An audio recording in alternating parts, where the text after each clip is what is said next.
Geeks and geekettes, cats and kittens, ladies and gentlemen, boys and girls, and people of Earth. It's Chuck Dixon back to answer questions about what I do for a living. And what I do for a living is I write comic books. Let's get right to the questions without any more fooling around. CJ Peterson, how do you decide how many panels are on each page of a comic? Is that something the writer does, or do you leave it to the artist? Let's take a look at the process. Let's take a look at a script to art comparison. Okay, I don't think I've ever done this here before, but I get so many questions about script form and the rest of it. This is what a comic book script page looks like, at least one from me. This is the format that I borrowed from Bob Kanigher. Why not? Why not borrow from the best? Kanigher used this from the Golden Age all the way into the Bronze Age. So it seems clear, elegant. Artists like this. Letterers like this format. It's clean and easy. So anyway, you see here, this is from an upcoming, actually the first issue of Midnight's War Night Streets, a new series that I'm doing at Arctunes. But we're writing it as a comic book because it will be eventually printed, not just appear digitally. So it's a standard comic book script. Page 2, panel 1, and I indicate that I want this to be the largest panel. Basically I write, Kyle has his weapon lowered, calls from the foreground as he runs. A hooded figure runs away across the broad, flat rooftop. He has a good head start. He has a bag on a strap over his shoulder. Pigeons flutter up in the foreground. We see rooftops in the city in the background, Gothic skyscrapers visible through haze in the far distance.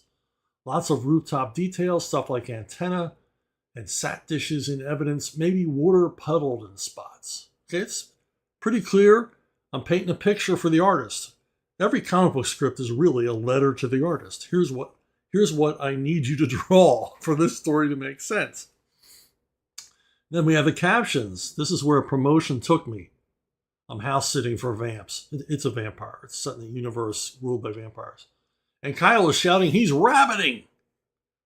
Okay, so here's the penciled panel. This panel takes up most of the top part of the page.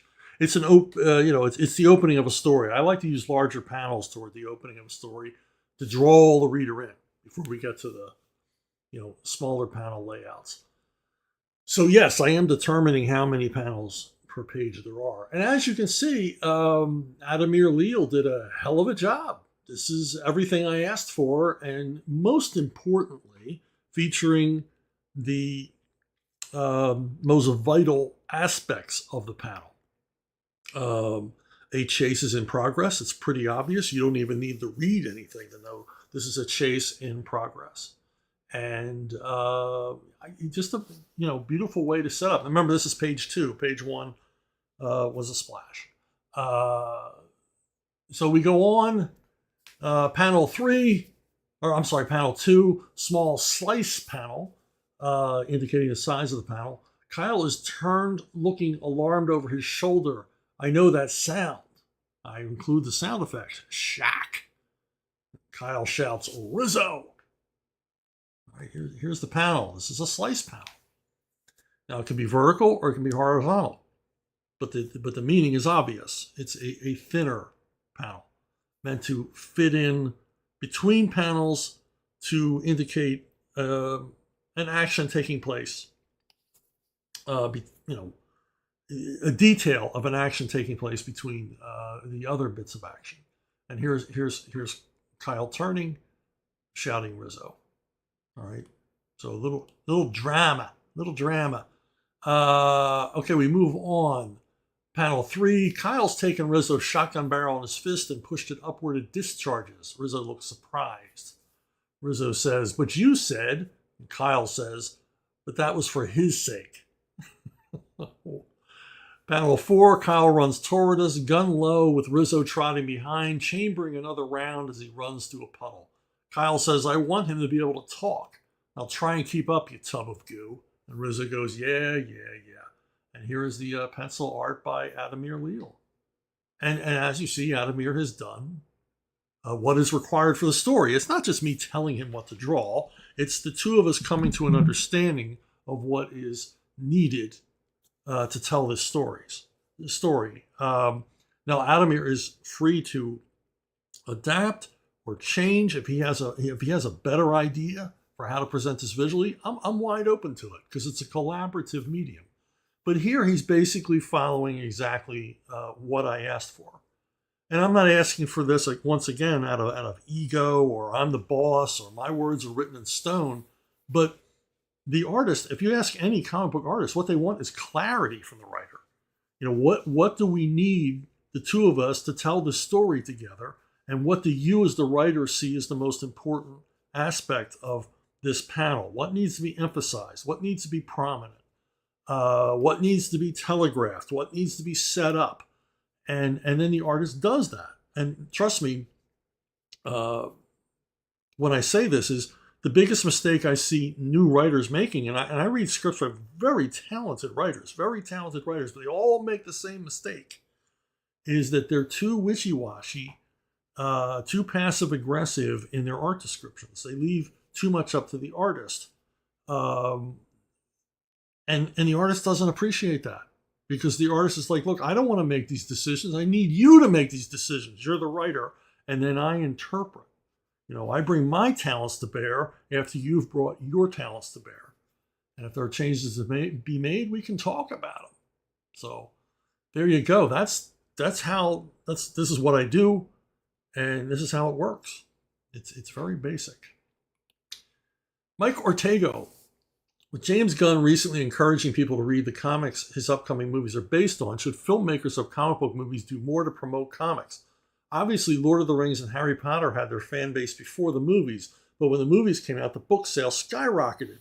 Should comics do more to take advantage of this? Yeah, I think we're all frustrated, and you know, Mr. Gunn is right in promoting. I wish other filmmakers would do the same thing, would actually reference the comics.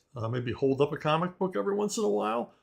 For me, this is the most frustrating thing about this is this tremendous success now kind of waning.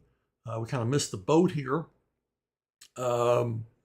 This tremendous success that superheroes in particular have had in movies and television, it's not translated into sales. If anything, it's the opposite. Sales have plummeted in comics as these characters become more and more household names, more and more recognized, more and more popular. And, you know, why not make a direct connection between the two? Why not? Why doesn't DC and Marvel insist, the Marvel Comics publishers, why don't they lobby to, look, could you mention the comics more? Could you show the cast members reading the comics? Could you show the cast members recommending the comics? Could we have some movie to comic book panel comparisons to show the source material for this stuff, so that maybe even 1% of the audience for these movies might actually go buy a comic book, which would increase the sales of comics dramatically. Even a little bit would move the needle, but they don't do it. And it's not like it's a new idea. It's been done in the past. Back when comics actually sold, back when people actually read comic books, you know, normal people, not just dedicated fans like you and I, but normal people read comics. I'm not to say we're abnormal, but hey, we're different. We're comic book geeks. We love this stuff, okay? We're just like a sports nut, you know, who's all about sports. We're all about comics, right? So, you know, little help. Like I said, it's not a new idea. You know, the comic book companies once upon a time knew to do this, to make the comic book, you know, ancillary entertainment connection happen. There's no reason why they can't do it now, especially with the internet. You would think they'd be doing this every single freaking day. I remember back in the day, when the Roseanne Barr had her show before she got canceled, they used to request comic books because the kids in the Connor household read comics. And because the show was produced by Warner's, they would ask DC to every once in a while send boxes of comics that they could lay around the set.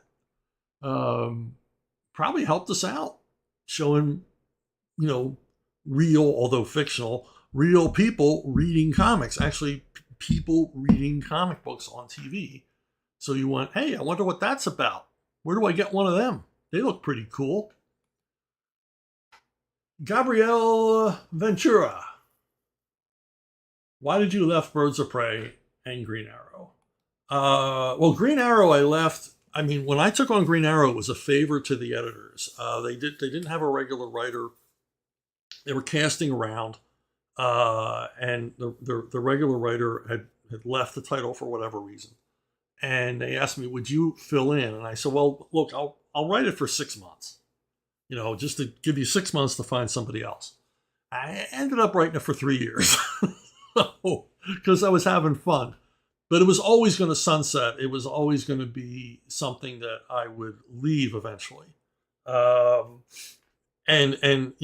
as things went on, they decided they wanted Kevin Smith to take over for me, for good or ill. I'll let you decide.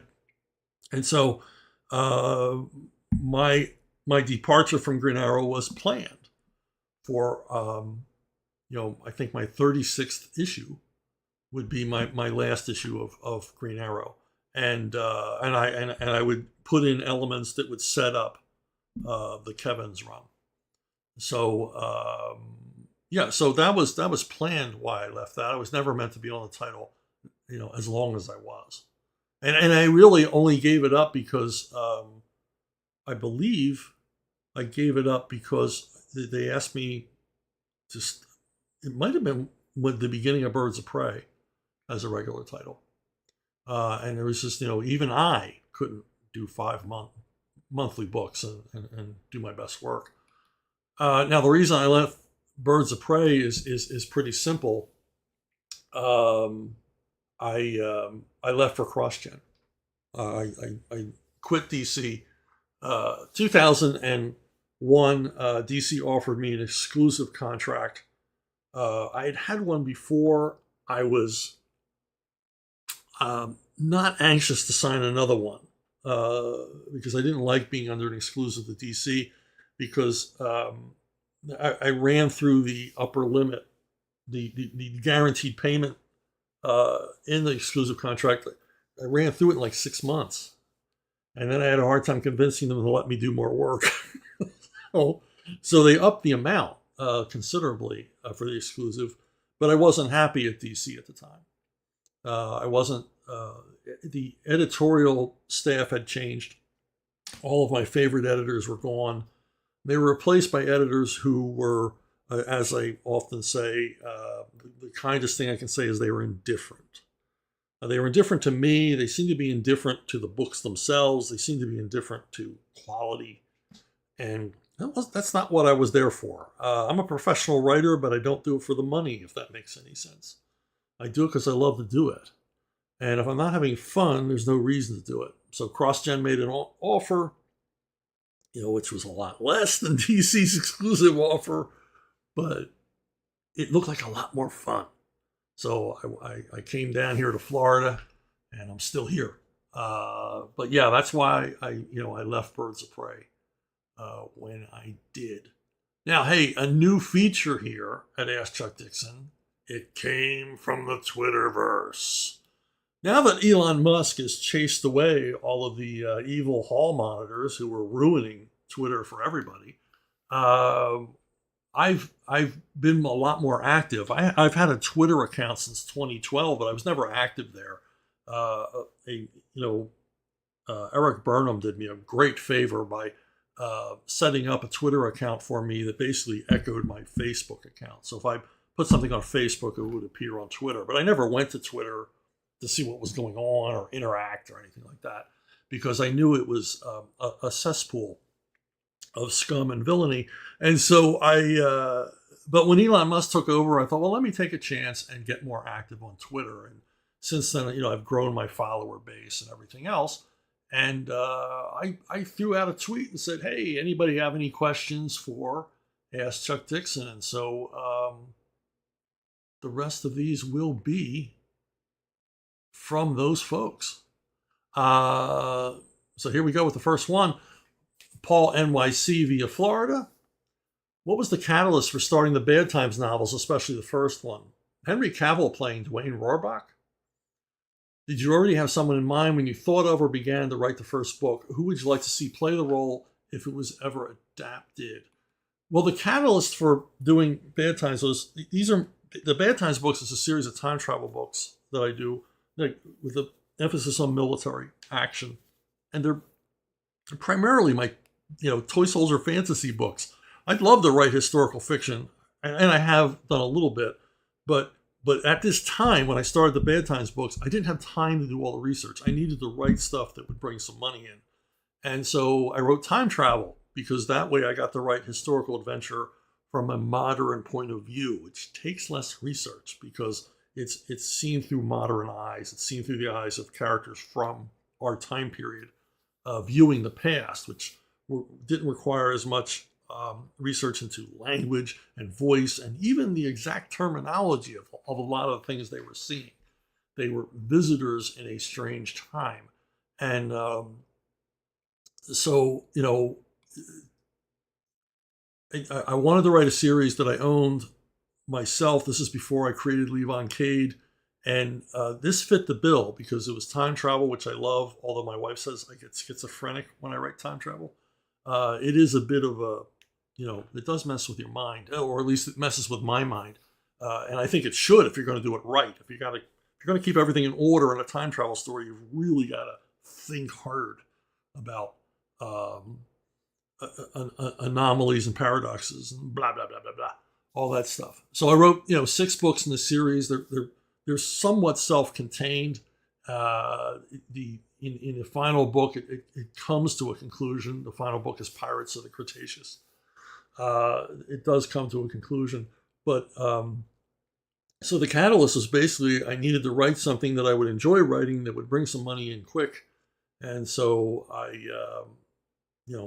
went for, quick and dirty time travel stories. Not to say that they were quick and dirty, that they're easy to write, because they weren't. I labored over a bunch of these, but and did quite a bit of research, but mostly stuck to historical periods I was really conversant with, so I didn't have to do a lot of research. Although I did a lot of reading on the Franco-Prussian War, because for some reason I decided I wanted to include it, and I didn't really know that much about it, so I had to read a couple of books to get things right. I think I mostly wanted to do it because I wanted to be in that period and have a character use a Lamont pistol. See, toy soldier fantasy. And I didn't want to go visit the American Civil War. So I settled for the Franco-Prussian War, which happened around the same period, 1870s. Well, post-American Civil War. Blah, blah, blah. I'm getting geeky. As far as who would play the parts, I don't know. I never think about that stuff. I never think about casting because it seems so mercurial. And, I know it's fun. It's a fun parlor game, but for me, it seems kind of pointless because, you never know who's going to play something if these were ever to be made into a movie. And there has been some interest off and on in producing these as films, but nothing concrete has ever happened. But they're still available on Amazon in ebook and paperback form. So if you want to check them out, I'd sure appreciate it. And let's move on to the next question. Jason Sandberg, your favorite Dennis Miller moments, quotes, skits, or jokes? Yeah, Dennis Miller.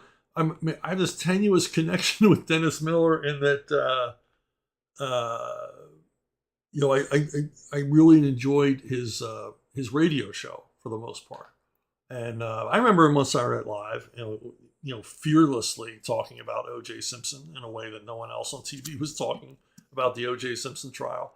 And he always seemed sort of, a guy who just, he didn't care as long as it was funny. He went for it. Of course, even Dennis admits that he has this peculiar set of talents where he can just go on these rants using often obscure cultural references to make his point. But I'll tell you, my favorite Dennis Miller moments were really not, they were really the weeks of his radio show. because he began doing a 3 hour a day radio show, which ran for years, noon to three.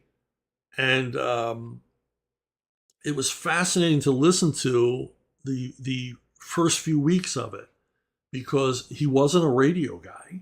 He's basically a comedian, and really quick, really good with the off the cuff remarks. But when you hear Dennis Miller, you expect him to be funny, and to be funny for 3 hours that's tough, right? So the first few weeks of the Dennis Miller radio show were like radio theater. I was fascinated by it. I even recorded some of them to make sure I didn't miss anything, because nothing against Dennis Miller, but over the first few weeks, you could sense by the middle of the second hour, he was exhausted. And he was struggling to keep going at the same pace.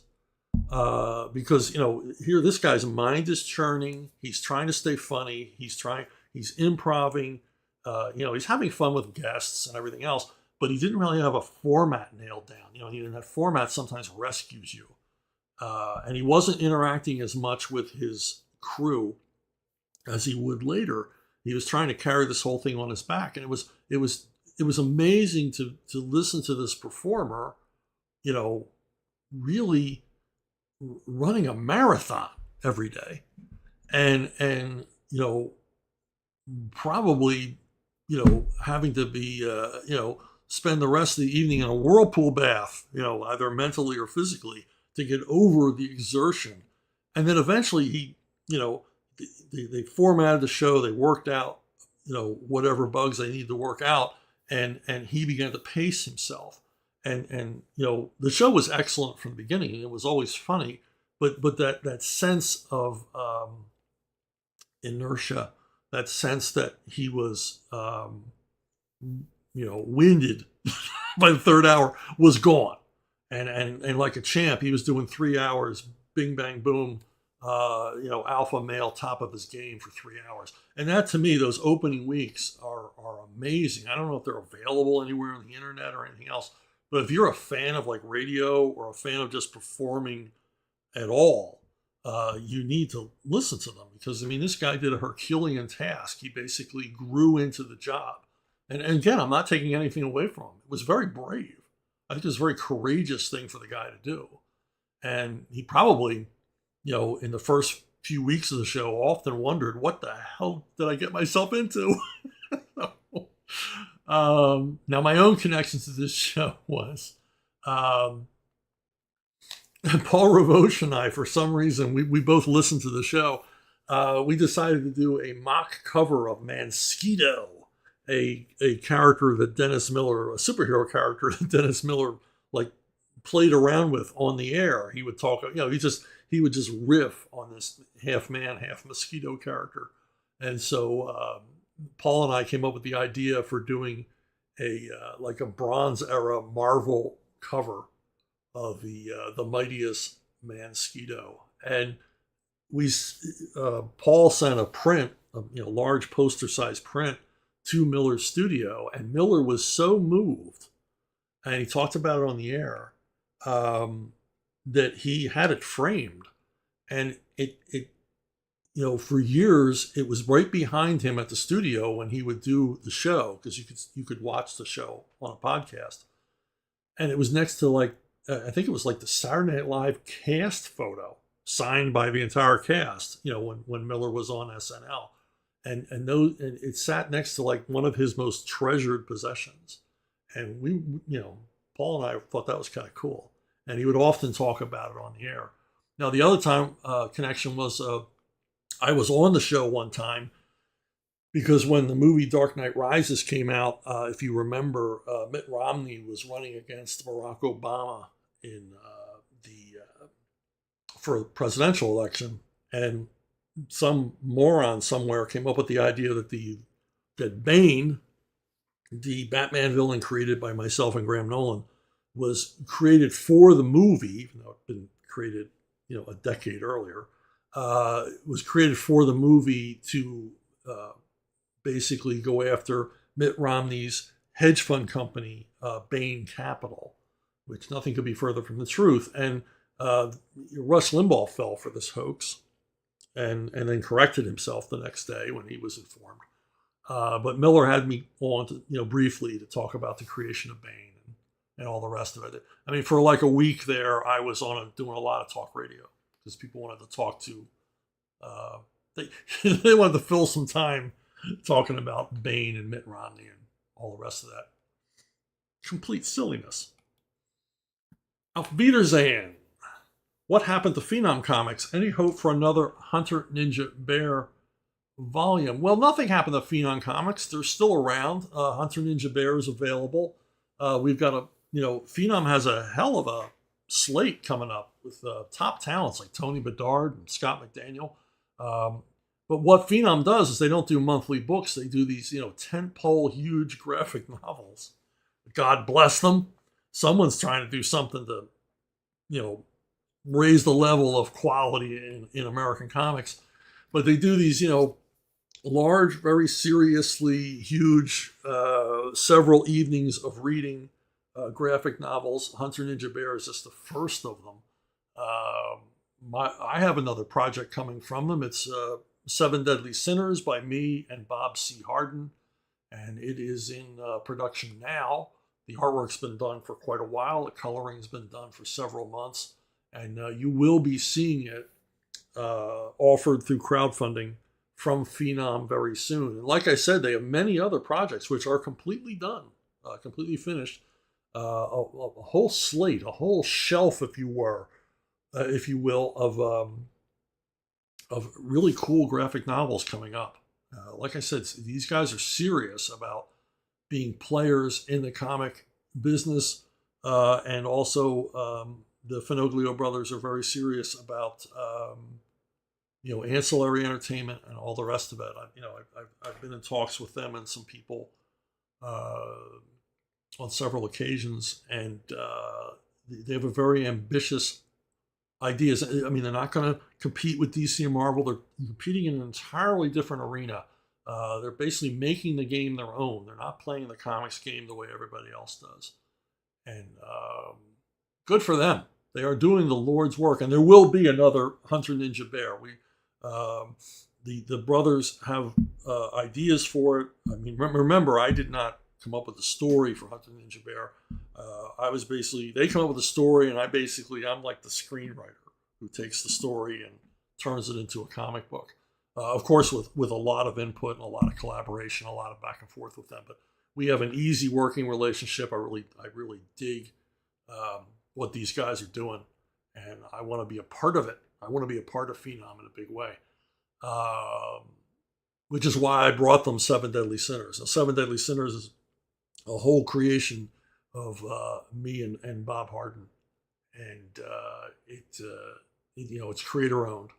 It's not owned by Phenom, and but they saw it and they dug it and they wanted to do it, and most importantly, they wanted to do it in the format that Bob and I most wanted it done in, which is a serious hardcover collection with a lot of back matter. Bob produced an enormous amount of back matter while drawing this series. So there's going to be lots of extras and bonuses in addition to the 110-page graphic novel, which, incidentally, it's our love letter to the biker films of the 1970s. It's car crashes, and gunfights, and fistfights, and yeah, you're going to love it. It's got the longest car chase ever presented in comics. I don't know if that's a record anybody else is going for, but I think if there's ever been a car chase in manga, trust me, we beat it for page count. It's awesome to behold. Bob is an absolutely tremendous talent. Bruce Patnoid. Oh man, I am murdering your last name. I don't even know is that French? Just curious. How much input does your artist have when visualizing your script? They have as much input as they want or don't want. I'm open to anything. I mean, working on something big for Art Tunes, I do a lot of back and forth with Frank Fosco. He'll suggest changes, or to change the emphasis in a panel or a way to make something clearer. And I'm open to it because, in my opinion, and in my overall philosophy in doing comics, the artist literally spends a lot more time on the page than I do. I might spend 20 minutes writing a page, probably often less. The artist is going to spend most of the day, if not all day, drawing that page. And so I think the artist should have an enormous amount of say. And obviously, they're the one visualizing it. They're the one making it into a comic book. So I respect the artist's input, welcome the artist's input. Most of my scripts on the front page assure the artist, if I'm working with them for the first time, that I want to hear from them. And if they need reference, if they have questions, suggestions, there's my email. They can get a hold of me. We can talk on the phone, we can Zoom call, whatever they want.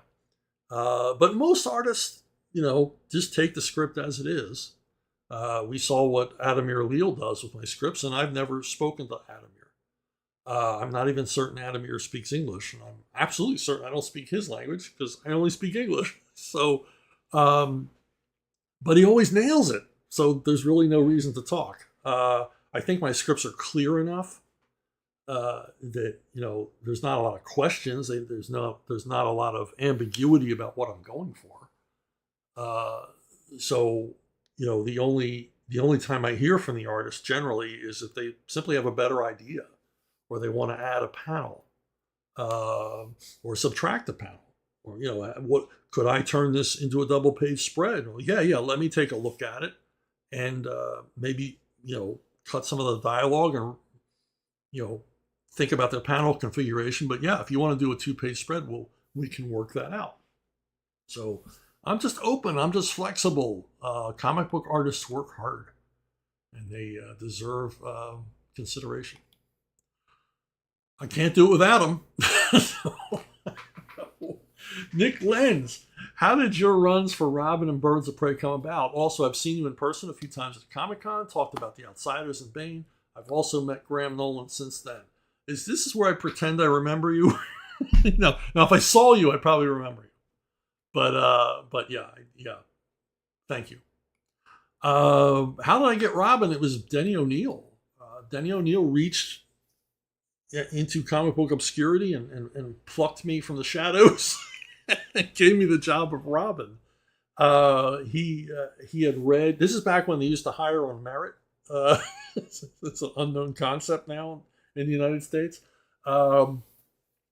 He had read my Airboy run, I guess, because he was old enough to remember Airboy and was probably curious about it. Archie Goodwin also gave me Alien Legion based on my Airboy run. So he invited me to write a Robin miniseries based on my Airboy work. He liked the way I wrote a younger character, that I made the younger character likable. He wasn't a jerk. He wasn't a brat. He didn't talk in quote unquote contemporary slang. I wasn't trying to be hip just because he was a young character. Always a mistake, dreadful mistake, trying to write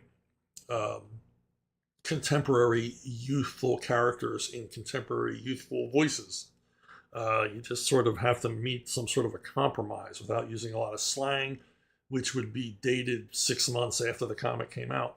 And probably dated even before then because, by the time I've heard slang, it's old, it's it's past its shelf life, past its sell-by date. So anyway, he brought me on and, he invited me at first, and I never say yes immediately to a project. So I met with him, and I was quite frank that I didn't have any ideas for Robin. Robin wasn't a character I'd ever really thought about, much other than reading the stories. And Denny convinced me of the value that Robin holds in the Batman family, why he's there, why he's a recurring character, why he's popular with readers. Maybe not always popular with fans, but popular with casual readers. And of course, we were still in the newsstands back then, and casual readers were an important part, if not the majority, of our readership. Trust me, the majority of comic book readership is not comic book fans, or was not in the past. It's casual readers, which goes a long way to explain why comic book sales have fallen in recent years. We've entirely lost the casual reader portion of the readership. So anyway, he convinced me to give it a shot. I sent him a story. He liked it, and then we were off to the races. And I fell in love with the character, and it was the beginning of a long and fruitful relationship between Denny and I. I was 11 years on Batman, thanks to Denny's tutelage and guidance and mentorship and faith. He always had faith in me that I would do a good job, and that means everything to a writer. Now, Jordan B. Gorfinkel is the mother of Birds of Prey. I would say he's the father of Birds of Prey, but he more basically sat on the egg until Birds of Prey hatched. He came up with the concept of Black Canary and Oracle teaming up, and the idea that for a long time in the series, Oracle's identity would be hidden from Black Canary. She wouldn't even know who she was working for. I thought, that was a cool concept, but I resisted writing it for a long time, and Gorf, because I was busy. I was really busy at DC and Marvel too at the same time. And Gorf kept coming back to me, and I said, okay, let's do a special. We'll do a one-shot special, which we did. And then Gorf continued, like I said, he's the mother of the Birds of Prey. He continued to push Birds of Prey at editorial meetings. So whenever there was an opportunity, whenever there was a hole in the printing schedule, he would say, well, hey, we could do a Birds of Prey and other Birds of Prey one-shots. So we did a bunch of one-shots.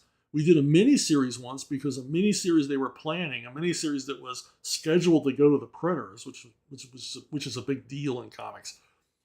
It was scheduled to go to the printers, got canceled. And all of a sudden there was this opening at the printers for a 4-issue miniseries, and Gorf calls me and says, could you write a Birds of Prey miniseries to fill this gap in the printing schedule? And I had no time to write the first issue. The first issue had to be written in just a few days to get an artist started to meet this printing schedule. Because I don't know if you know this, but when you miss your print date, when your art isn't ready, you're penalized. Not only that, but you've got to re-solicit it through Diamond, and that always costs you sales. But we hit it. We filled that gap. And I think that was the thing that convinced DC, the editors at DC, that this was worth a monthly. And we launched the monthly. And it was a big success. A TV series, a couple of movies, a long run, beyond even what I did. And very, very cool, huh? But it's all Jordan. It was all Jordan from beginning to end. It was his awesome idea, which I was, reluctant to work on, and turned out to be good for both of us and all of us and you fans who love Birds of Prey. Hey, if you want to contact me, you have questions, comments, Twitter's a great place now. Thank you, Elon. And you can ask me questions on Facebook. You can ask questions below this video. Chances are I'm going to miss them. I won't miss them if you go to brunobookstore@gmail.com. Bruno Bookstore@gmail.com. That is the place to go to reach me. And while I got you, my Avalon series, my 12-issue Avalon series, has been collected into one huge 308-page graphic novel. It's my take on superheroes, and it's superheroes unpinned to any company's continuity. So anything can happen to them. They die, they go to prison, they're dishonored, just horrible things happen to these superheroes in the fictional city of Avalon, a brand new fictional city I created inside of the Alt Hero universe. And you can order it from Archaven directly, or you can get it on Amazon. Like I said, it's a big honking 308-page graphic novel that tells one complete superhero saga of this ensemble cast of superheroes that maybe you've been following them at ArcTunes, but this is the complete story. This is the story you've been following at ArcTunes, complete in one volume, and it's available right now at Amazon. I will provide the link below. Hey, I want to thank you all for listening. I want to thank you for watching. and liking and subscribing and help spread the word about this channel. And welcome to you tweeters. And